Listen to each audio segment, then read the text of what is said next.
being immigrant children of color and growing up and how those experiences have shaped who we are. Mm-hmm. Right? And I would even say, to add to that, Mm-hmm. we were first generation Americans, immigrants growing up in the suburbs. Mm-hmm. Mm-hmm. Because I think that is it.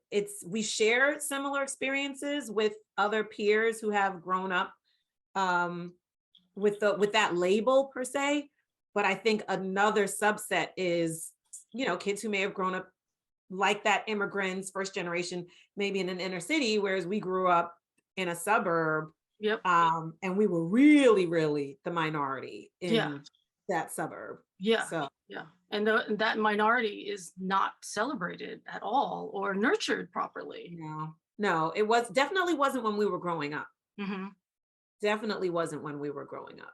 Yeah. But what do you feel are like the biggest, I don't want to say takeaways, but what have you learned about yourself looking back, right, at that experience? Because I remember when I first appeared on your podcast, Mm-hmm. and I was nervous. I told you I was nervous because I was like, everyone's coming on here to talk about Central Islip, and my experiences weren't.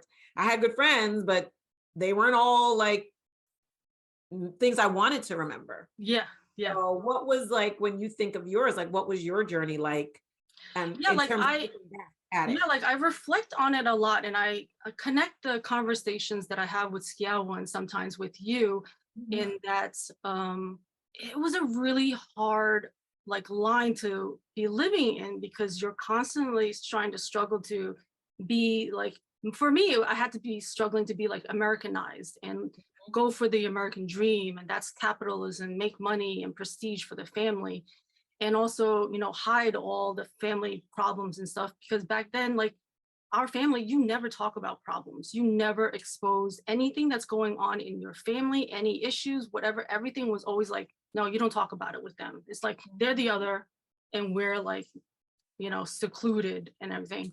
And then you have then you go to school, and then I have to put a different face on. I have to turn my mask and be an outgoing student, be involved in the activities, and just hide everything at home and keep trying to strive for that American dream.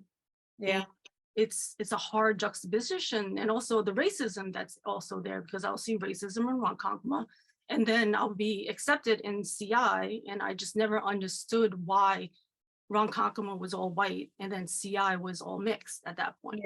Until I spoke to Skiavo, and he broke it down to me, where he's like, no, I worked in real estate, and they told us to steer, the minorities and the Blacks and the Asians to Central Islip and all the other Levittown, I think he said, and maybe Wyandanch, Brentwood, those were the ones that they blocked off in the grid.